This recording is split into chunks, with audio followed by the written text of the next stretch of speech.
Tá certo. Agora estamos gravando, né? Sejam todos e todas muito bem-vindas, né? O nosso encontro do Laboratório de Narrativas Históricas, hoje no dia 8 de junho de 2021. Nós temos a satisfação de receber a Paula Rafaela da Silva, né? Uma pessoa que eu admiro muito, além de ser uma excelente acadêmica, é uma pessoa que tem um trabalho fantástico em torno da fotografia, é uma pessoa que eu carrego, né, no meu coração, é uma grande amiga, é uma grande parceria, então é ótimo te receber, é um grande prazer aí te ter conosco essa tarde, viu, Paulinha?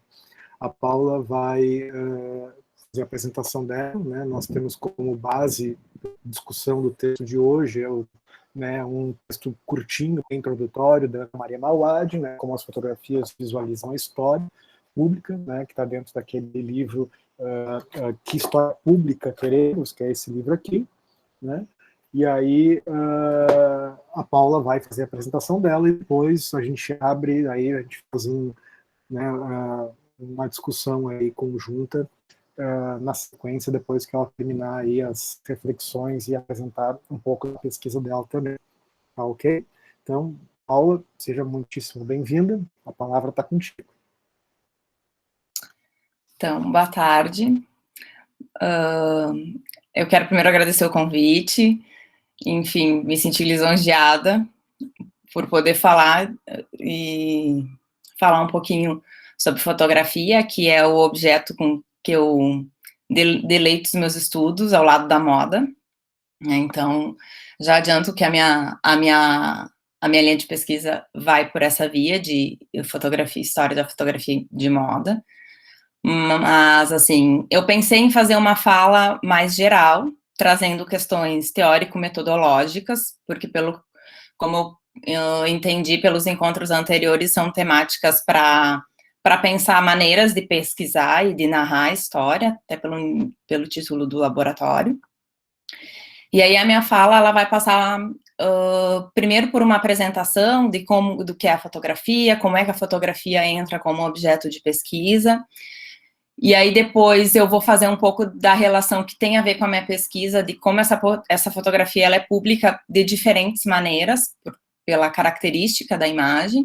E aí no final eu vou trazer um exemplozinho em imagem para a gente pensar um pouquinho de uma possibilidade de trabalho, evidentemente que tem outras, tá? Então eu vou compartilhar a tela aqui e vocês me falam se vocês estão vendo, porque eu acho que quando eu compartilho...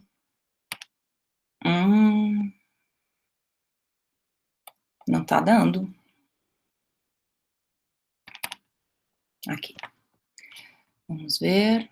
Esqueci só enquanto a Paula está compartilhando, esqueci de apresentar a Paula, né, academicamente. Ela tem graduação em História pela Universidade Federal de Santa Maria, tem mestrado e o doutorado pela PUC do Rio Grande do Sul. Tá? E é isso, né, Paula? É isso. É isso. Então tá, fica à vontade, Paulinha. Então tá. Vocês estão vendo a tela? Sim. Sim. Tá, então tá bom. Então, o título da minha apresentação ficou Diálogos Possíveis, a Fotografia e História Pública. Tá? E aí, então, quando a gente para pensar um pouquinho essa questão narrativa, né? Como é que foto e imagem podem narrar coisas. E aí eu acho que a primeira coisa que a gente precisa pensar é o que é uma fotografia e principalmente olhando, né, de maneira geral, acho que somos todos historiadores, se eu não estiver enganada, mas para olhar sobre o viés histórico, então pensar o que a gente tem que contar como relevância quando a gente fala da fotografia. E a primeira coisa é que fotografia é luz, né? Então, quando a gente fala de enquadramento e de todos os aspectos técnicos, a primeira questão que a gente tem que pensar é que fotografar é escrever e é narrar com luz.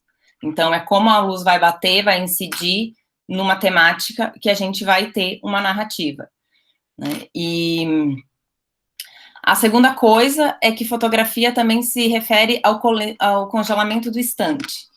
E aí, o que eu quero dizer com congelamento do instante? talvez essa seja uma das grandes pegadinhas, né, da fotografia, tanto como objeto de estudo e tanto como imagem pública, se a gente for pensar sobre esse aspecto da história pública. Que esse congelamento do instante, ele tende a fazer a gente a pensar num vínculo de verdade, né? Então, e o que a gente fala quando a gente estuda é que é um congelamento do instante por verossimilhança.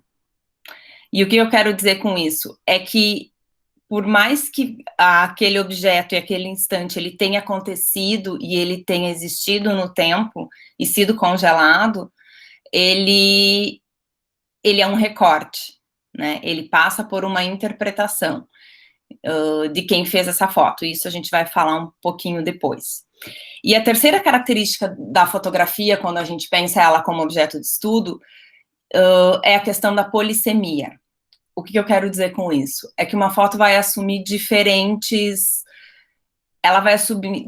sentidos dependendo do lugar em que ela estiver alocada. Então, do lugar e do tempo, né? Então, uma fotografia, um retrato que está num álbum de família, ele vai ter um sentido. Se esse mesmo retrato for colocado na página do jornal, ele vai ganhar um outro sentido. Se esse mesmo retrato for colocado na parede de um museu, ele vai ter um outro sentido. E ainda, se esse retrato foi colocado num jornal,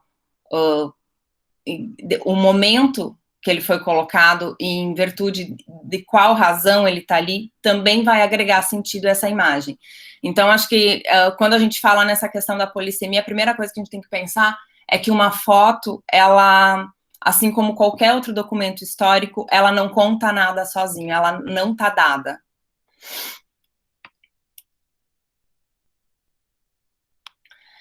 Então, alguns apontamentos históricos, assim, para entender, né, como é que surge a fotografia e quando que ela passa a ter essa importância que a gente tem para as imagens da nossa sociedade.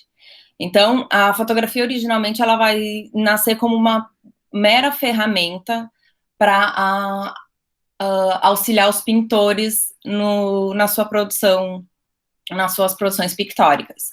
Então, a câmara de luz, ela refletia o invertido, e aí se refletia, e os pintores usavam os traços bases, porque não tinha também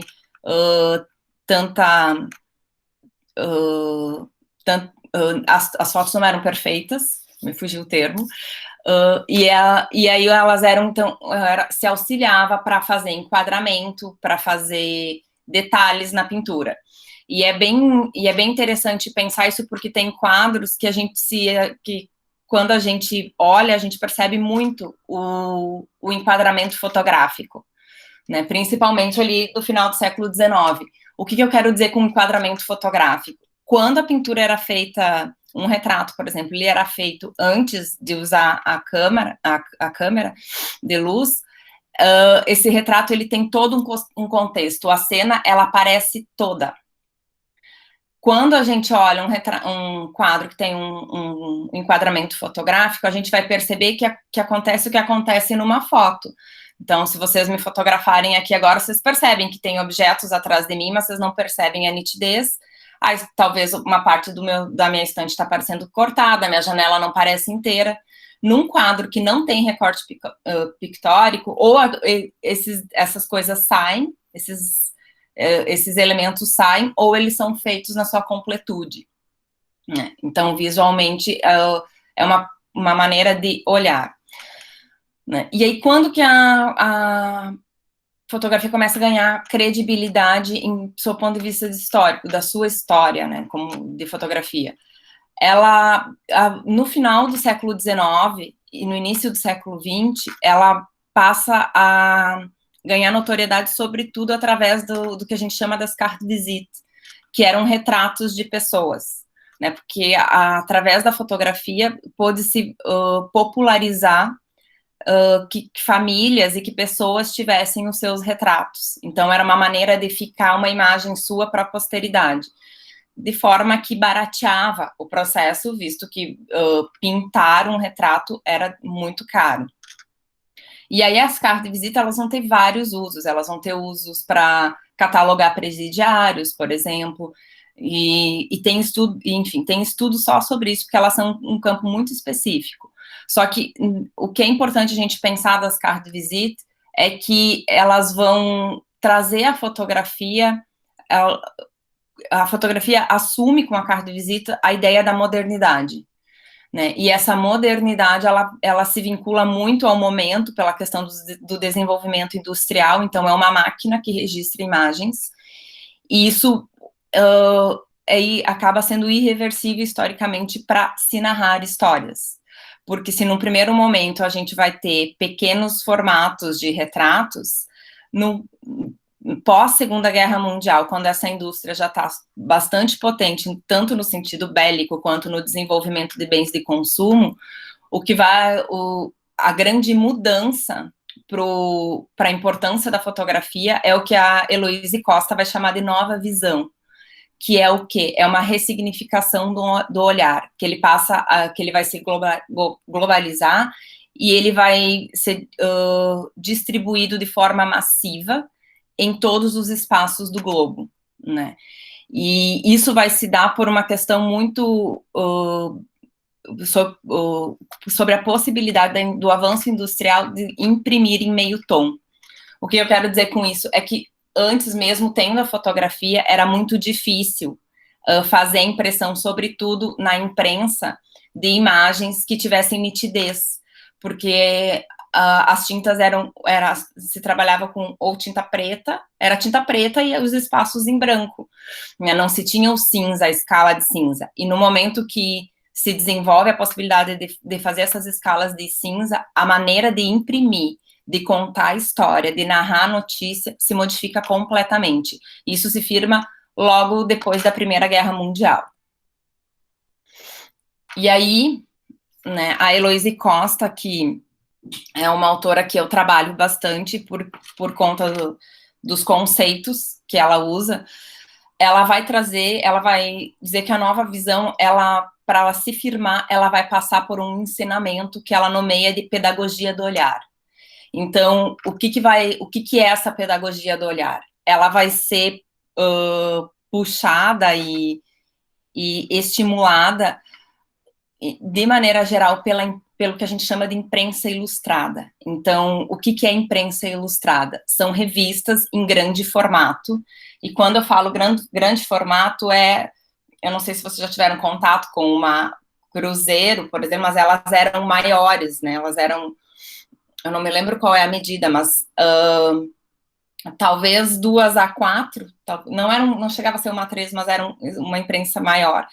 Eram revistas semanais, publicadas com um grande número de páginas, e que elas e que elas davam conta de narrar a história, né? Então, elas davam as notícias, elas ensinavam sobre moda, elas ensinavam sobre culinária, elas tratavam de regra de civilidade, e essas revistas, não que elas não existissem, elas existiam, mas quando se passa a poder imprimir em imagem, tanto o formato quanto a forma de falar sobre qualquer assunto se modifica.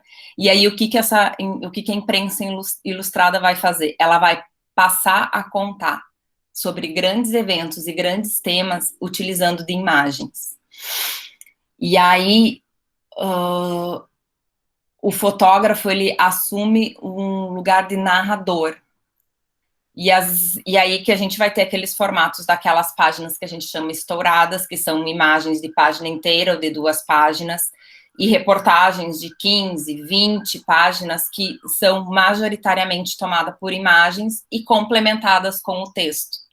Mas a imagem passa a assumir um papel de muito mais relevância, de relevância principal, e ao invés de ser o texto que conversa com a imagem, essa lógica se inverte, passa a ser a fotografia que vai conversar com o texto, né? E aí, num primeiro momento, as revistas que a Heloíse Costa compara no Brasil o Cruzeiro, na França a Vu e nos Estados Unidos a Life. E aí ela vai falar sobre como se dá essa pedagogia de ensinar as pessoas a usar essa ferramenta que é a imagem, né?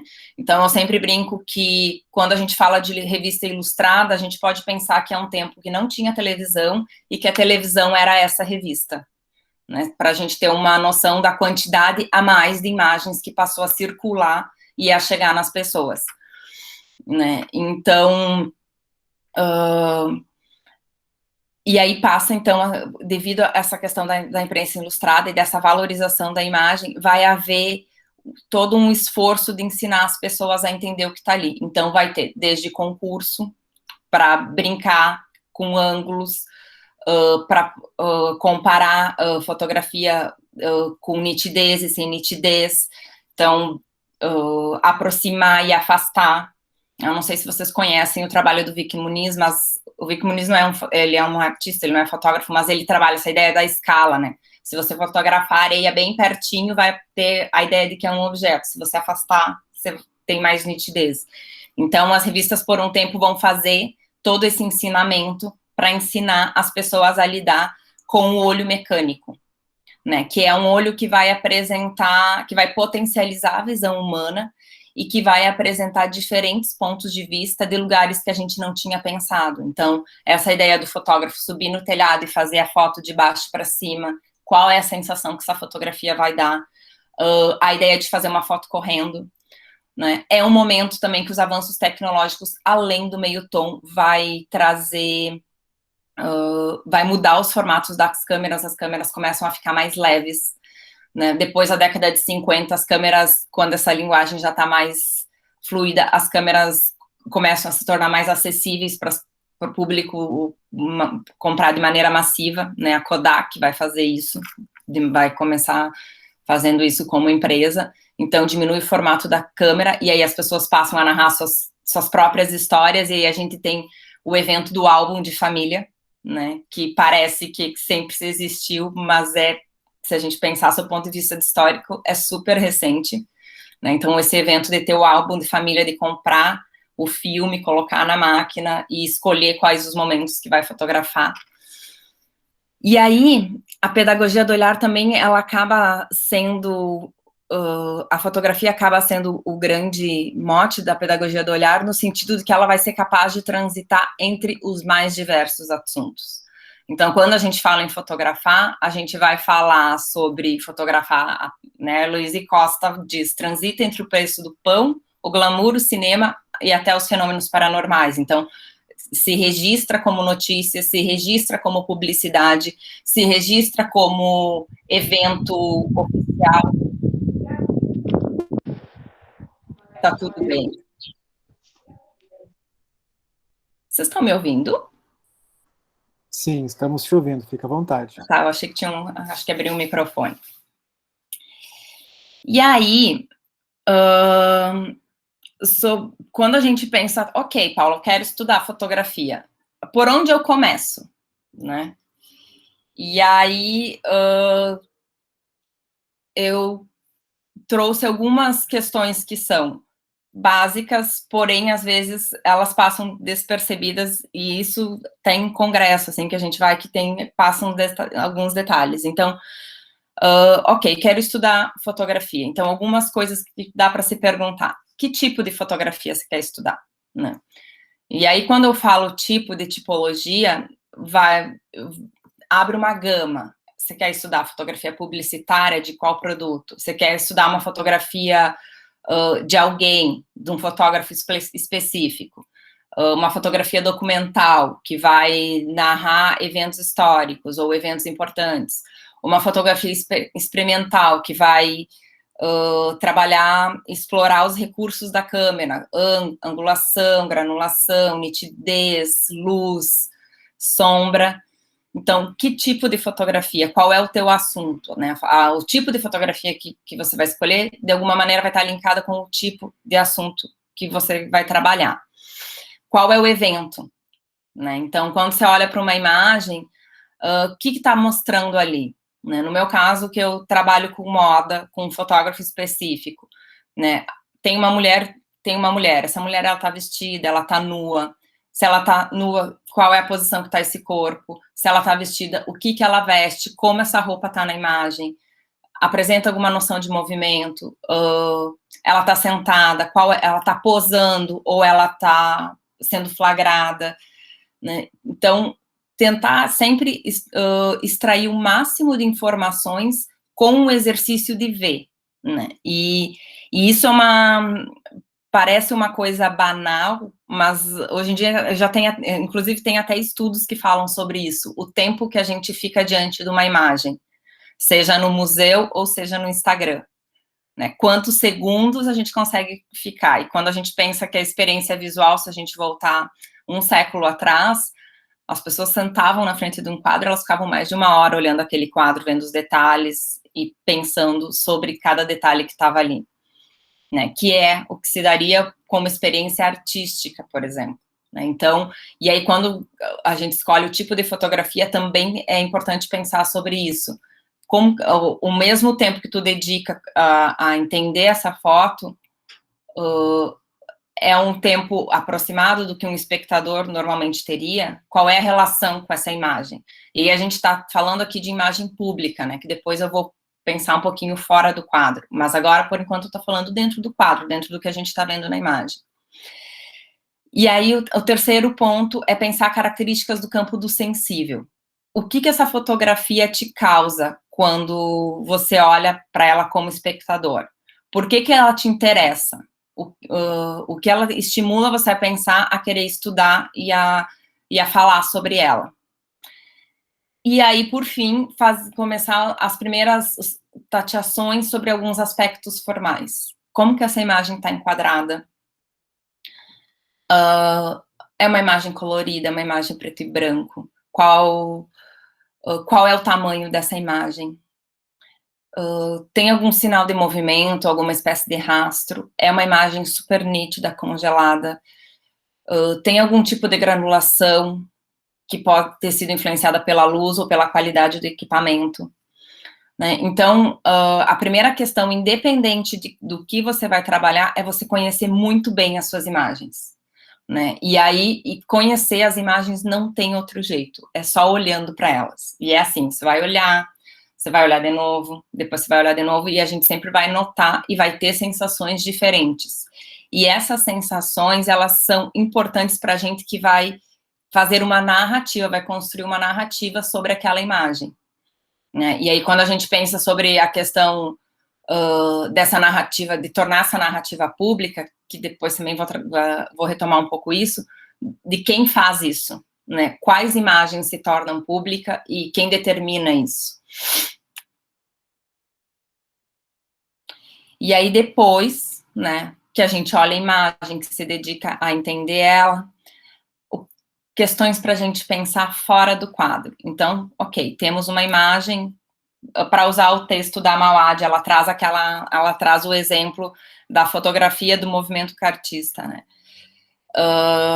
Então, o que está fora do quadro? Ela entendeu que tinha uma série de trabalhadores ali, que era numa praça, estava todo mundo parado, era um momento que a fotografia, para ser feita, as pessoas tinham que ficar paradinhas, não era como a gente que pega o celular e tem, como é que é, o modo contínuo, que faz 10, 15 fotos de uma vez, né? As pessoas ficavam 1 ou 2 minutos esperando a foto ser tomada,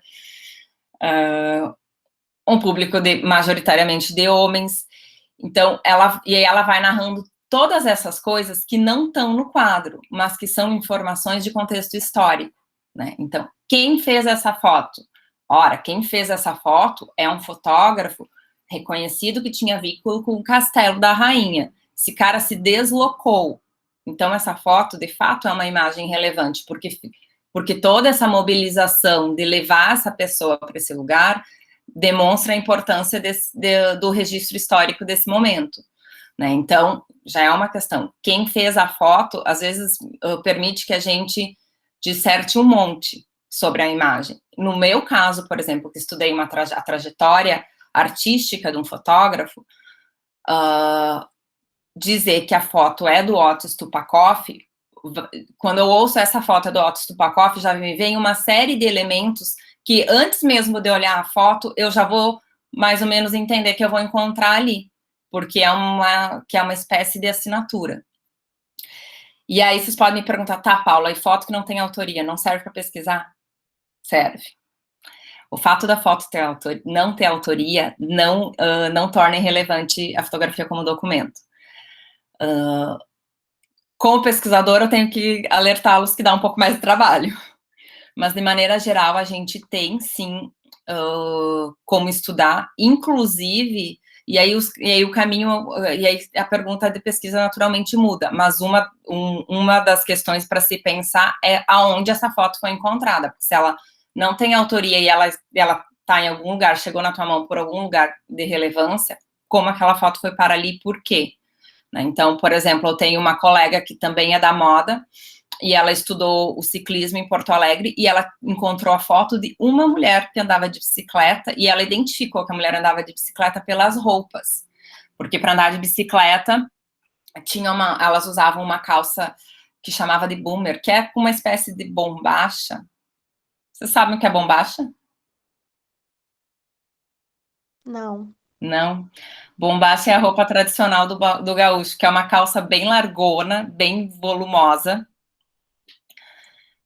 e ela vai até, e ela tem uma bifurcação, mas o gancho dela é mais baixo também.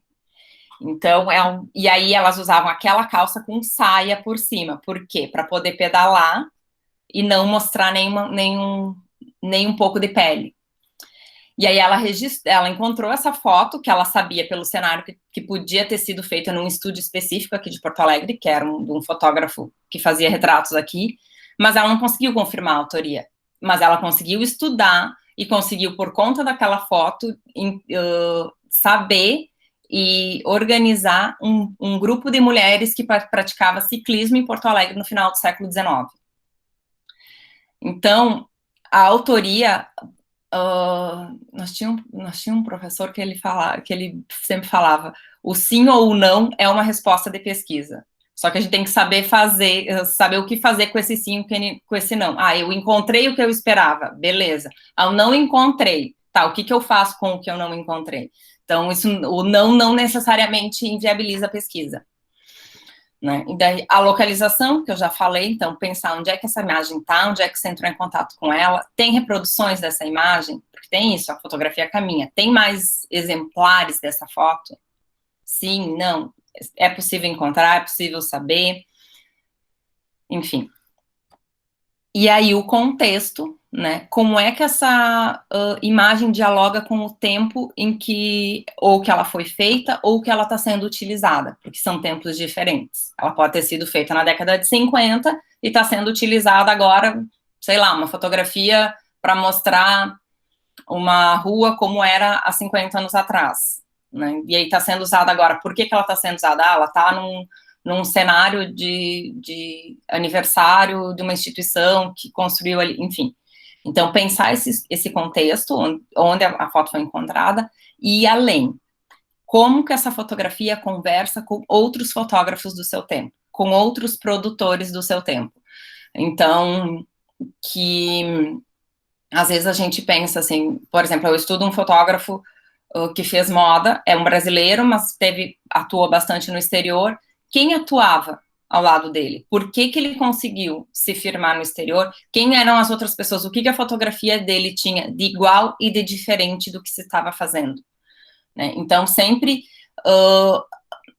cercar o personagem e a imagem, ou quem fez a questão da autoria, ou a imagem, o tema da imagem, como ela se relaciona com outras versões. Então, sei lá, a fotografia do movimento cartista podia ter comparações de outros registros, do que se narra sobre isso. Então, pensar como essa foto se enquadra no que está sendo dito sobre aquele assunto, tanto pelos pares ou com outros contextos. E aí, maneiras, né? Como é que a gente usa... Deixa eu tomar uma aguinha aqui.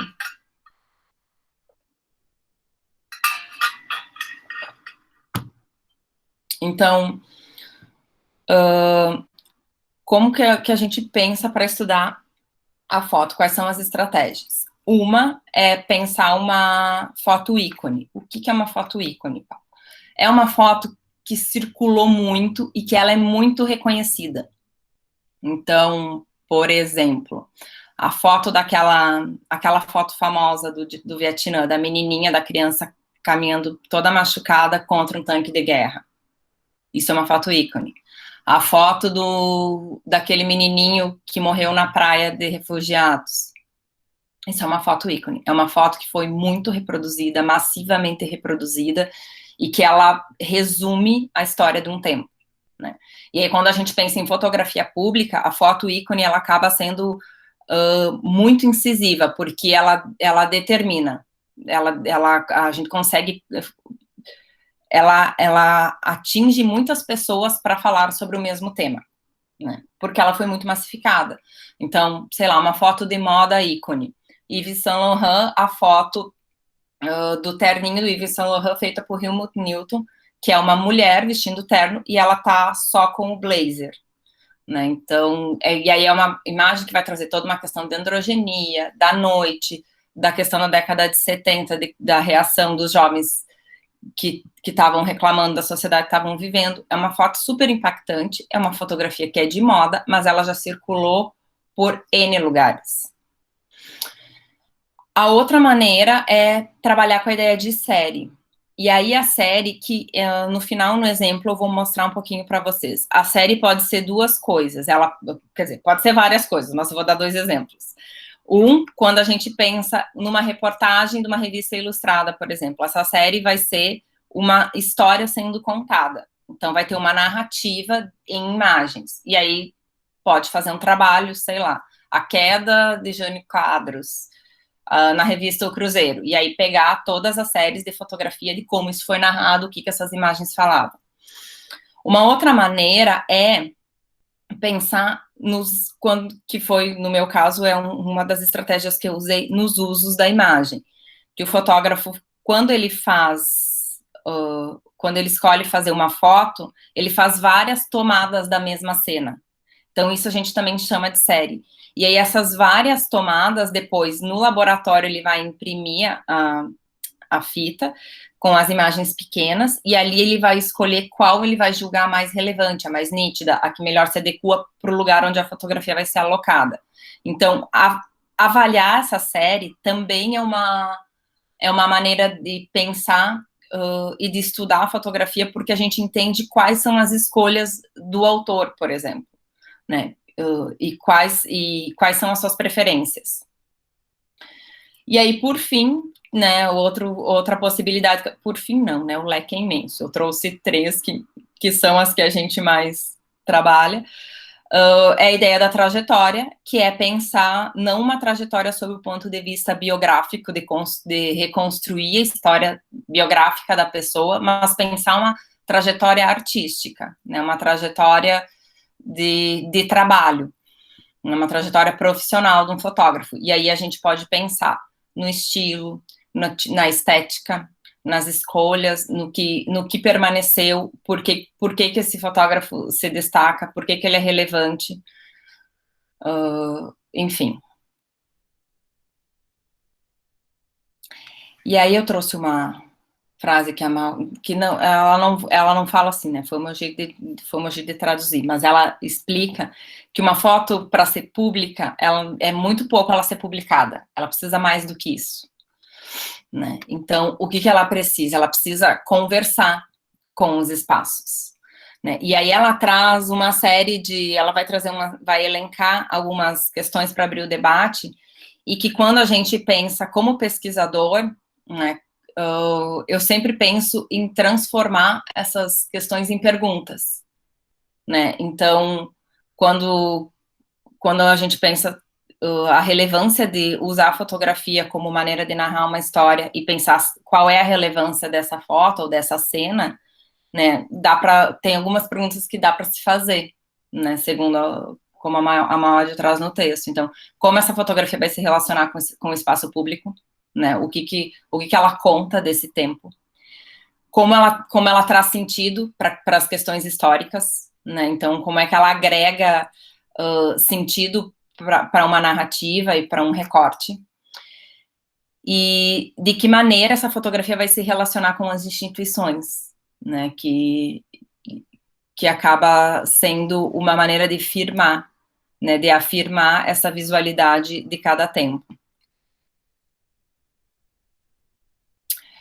E aí eu vou entrar um pouco, né, da questão, então, como que essa foto se torna pública. Porque eu vim até agora, eu trouxe alguns elementos teórico-metodológicos, e eu trouxe muito a relação com a revista, né, e de maneira geral eu trabalho com foto, mas eu sempre brinco que o meu amor original é revista, eu gosto de trabalhar com revista.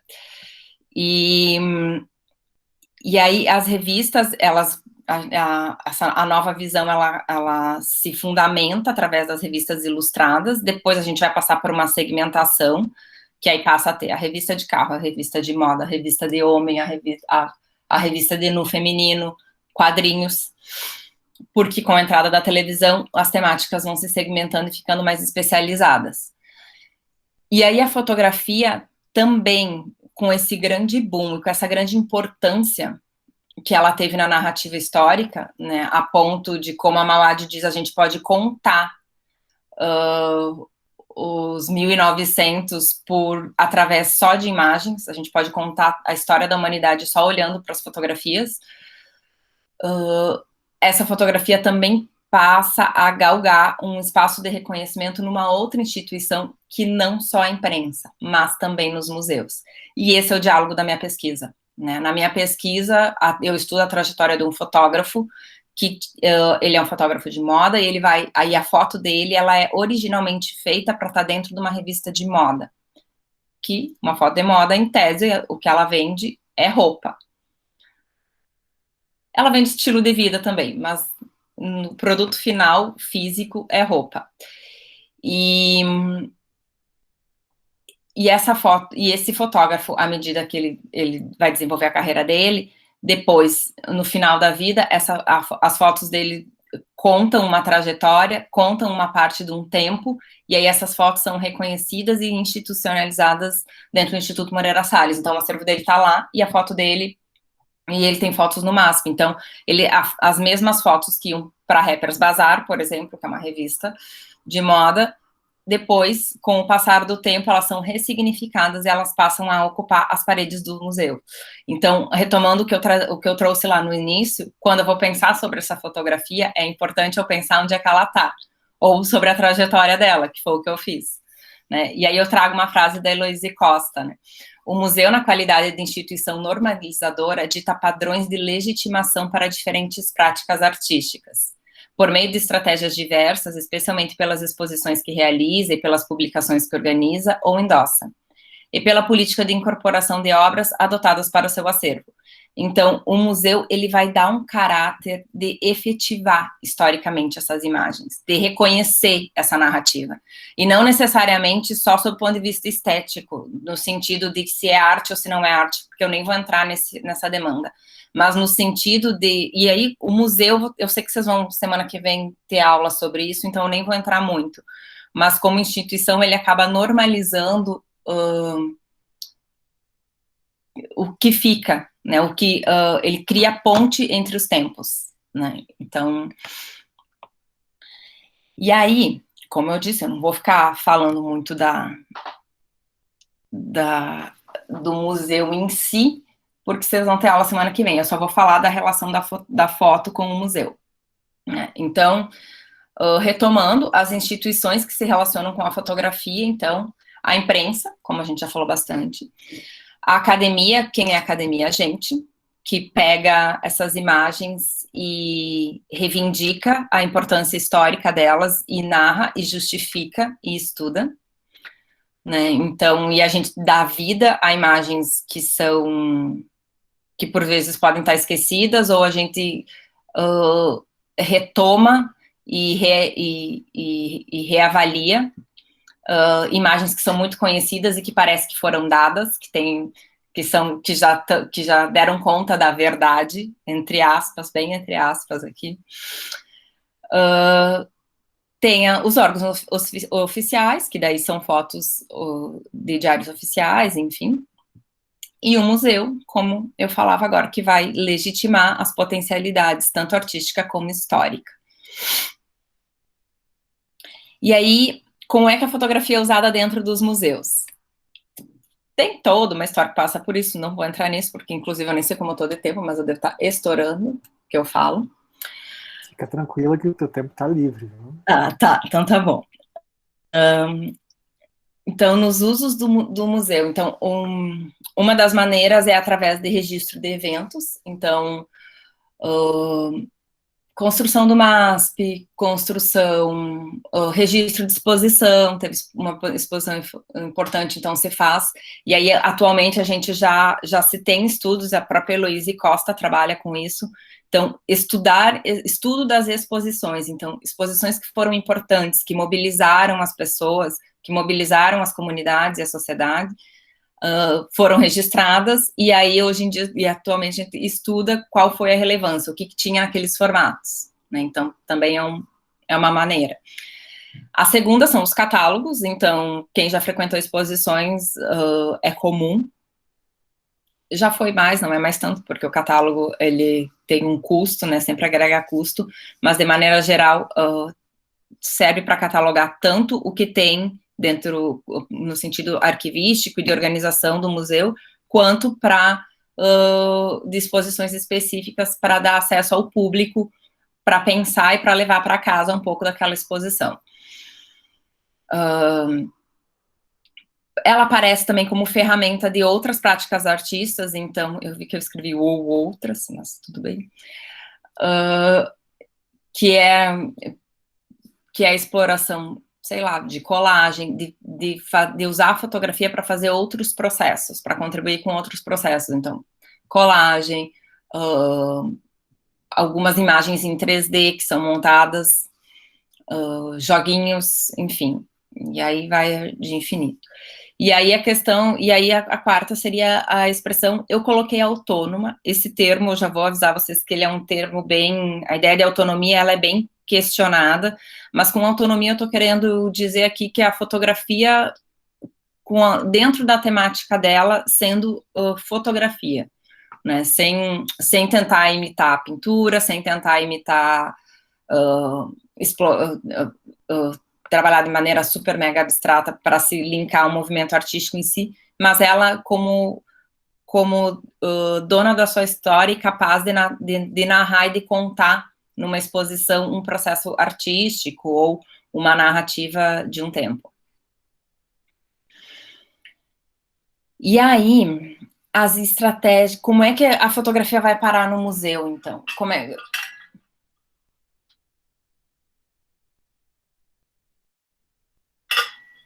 E aqui eu trago um pouquinho o André Roulier, que é um francês que estuda o processo da fotodocumento para a arte, e também a Heloíse Costa, porque a Heloíse Costa é quem fala isso com bastante propriedade quando a gente pensa no contexto brasileiro.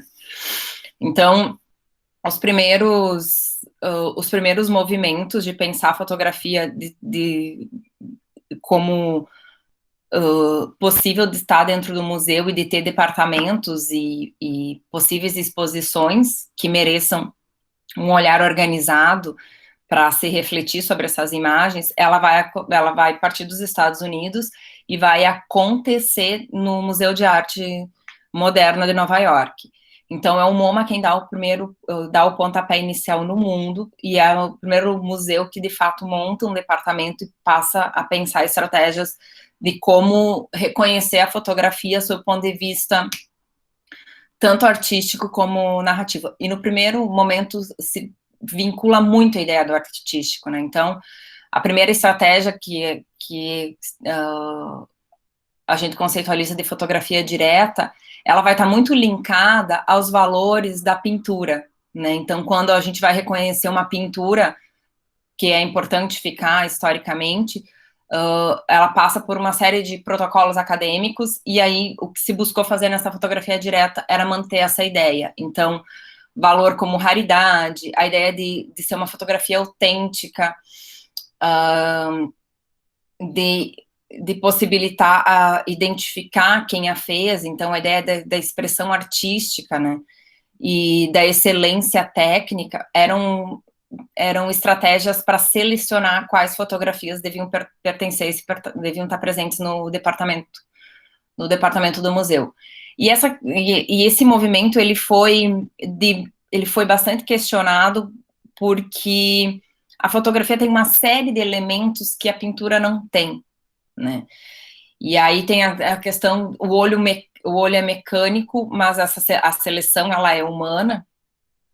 E aí passou a se pensar de maneira como linkar isso. E aí o MoMA também, a gente tem que pensar que os Estados Unidos, eles têm um contexto que praticamente nenhum outro lugar do mundo vai ter, porque os Estados Unidos, nesse período, ele já investia muito na própria imagem, né? Então, quando a gente pensa, e eu não estou falando só de foto, eu estou falando de cinema, eu estou falando de todo o link de propaganda que foi investido pelo Estado para valorizar e para colocar o país como referência, né? E aí foi no cinema, foi nas artes plásticas, foi com a fotografia, foi no investimento das próprias revistas ilustradas, né? Então, quando o MoMA pensa num departamento de fotografia, ele tem à sua disposição uma gama imensa de fotógrafos e de material fotografado para fazer seleções, que, por exemplo, que não é a realidade do Brasil, né? Depois, o segundo momento, ele vai acontecer na década de 70, né? E aí é um movimento que a Heloíse Costa entende que é quase acidental, porque não é necessariamente a fotografia reivindicando espaço os fotógrafos reivindicando espaço de arte, mas é a arte conceitual, a arte abstrata, que vai questionar toda essa questão do estatuto artístico, de quem determina e quem escolhe o que é e dita o que é e o que não é arte. E aí a fotografia vai ser muito usada como recurso, né? Então, se a gente pensa no Warhol, por exemplo, né? Ele não coloca fotografia, ele fotografa e depois ele pinta aqueles retratos, por exemplo. E aí vai ser um momento de bastante exploração de ângulos e de cruzar com outros trabalhos artísticos. Também eu gosto de falar sobre isso, quando eu penso nisso, né? Quando a gente pensa na latrina do Duchamp, né? Quando ele expõe, eu não me lembro qual é o autor, mas tem um autor que começa o texto falando exatamente sobre isso, quando a gente pensa o uso da foto. Agora me fugiu qual é o autor, mas ele vai dizer, a gente não tem a latrina do Duchamp, o que a gente tem é uma foto da latrina do Duchamp, que causou um alvoroço no mundo das artes. Então, quando a gente vai contar a história, a gente vai lidar não com a obra, mas com uma verossimilhança daquele instante no tempo que a foto foi feita, né? E aí esse momento da arte conceitual tem isso, a fotografia ela vai servir muito de registro também, e vai ocupar o espaço para registrar que isso aconteceu. E aí, por fim, né, na década de 80, começa a adentrar essa questão do que chama de uso mais híbrido, então que vai mesclar referências do pictorialismo para pensar esteticamente as exposições, mas mantendo esse questionamento do que é arte, de que essa foto ela não precisa ser inspirada na pintura, ela pode ser uma foto, uma narrativa e merecer também o seu espaço de reconhecimento, né? E aí tem outras questões que eu nem trouxe aqui, mas que vale pensar, né? Tem a questão da obsolescência, né? Então, quando entra a foto digital, o jeito de fazer fotografia, as fotos reportagens e todos os registros, ele se modifica completamente, né? Então, o que fica desse arquivo, como conservá-los, e aí o museu também entra um pouco nesse espaço da conservação histórica, né? E os arquivos, enfim. Então, também é uma questão para ser levada em conta. E aí, no Brasil, essa assimilação da relação museu e fotografia, ela vai acontecer de maneira um pouco mais tardia. Ela está vinculada, os seus primeiros passos, ela está muito vinculada a 3 instituições que são de São Paulo, que é onde não é o único lugar do Brasil que a fotografia se movimentou, né? A gente tem registros em praticamente todas as capitais. Porto Alegre tinha os fotoclubes. No Brasil, a fotografia ela acaba sendo desenvolvida muito por esse espaço do fotoclube, que eram pessoas que se encontravam para fotografar e para pensar sobre fotografia. Então, não havia uma formação acadêmica, né, de foto para aprender a fazer. que isso, inclusive, é uma questão que diferencia o Otto Stupakoff, que eu estudo, porque ele não quer fazer essa formação de fotoclube, ele prefere uma formação de fotografia mais aplicada, então ele vai fazer a formação dele nos Estados Unidos. E aí, os nossos museus e os nossos registros de arquivamento e de exposição de fotos, ela vai estar muito ligada nos seus primeiros passos com os fotoclubes, sobretudo com o Fotoclube Bandeirante, que era um fotoclube bastante atuante em São Paulo, né? Então, as primeiras exposições, elas vão começar pelo Museu de Arte Moderna, né? E aí que tinha no seu conselho pessoas que eram do Fotoclube Bandeirantes, então vai ter um pontapé inicial no sentido de se organizar as primeiras exposições, e aí o que produzia o Fotoclube Bandeirantes?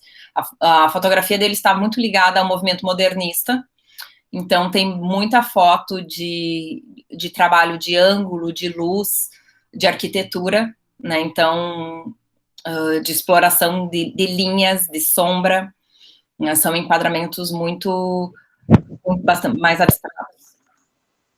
Depois tem a iniciativa do MAC, que é o Museu de Arte Contemporânea, que está vinculado à USP, e aí é um movimento bastante interessante, porque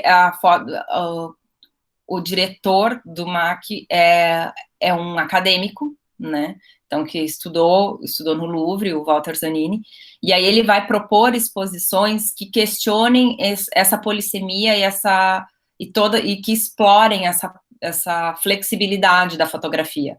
Então, ele vai trabalhar com questões de autoria, ele vai fazer exposições em que não se identifica, não se sabe de quem são as fotos, ou que são fotógrafos anônimos, e ele vai fazer exposições também de caráter experimental, de exploração do equipamento, que vai gerar debate, que vai movimentar a sociedade. Então, há relatos sobre essas exposições que elas lotavam, né, era de costume lotar. E aí, a instituição que talvez vá consolidar a maneira como a gente pensa a fotografia atualmente, acaba sendo o MASP, né? E aí o MASP, sim, enquanto tanto o MAM quanto o MAC tem um vínculo mais acadêmico, o MASP ele vai ter um vínculo, né? Ele é originalmente fundado pelo Assis Chateaubriand, e ele vai ter na figura do Pietro Bardi, que é um merchant, né, é a figura que, não sei se existe, a gente pode dizer que existe ainda, mas é a pessoa que lidera, que atua no mercado da arte, que conhece as coisas e faz compras estratégicas.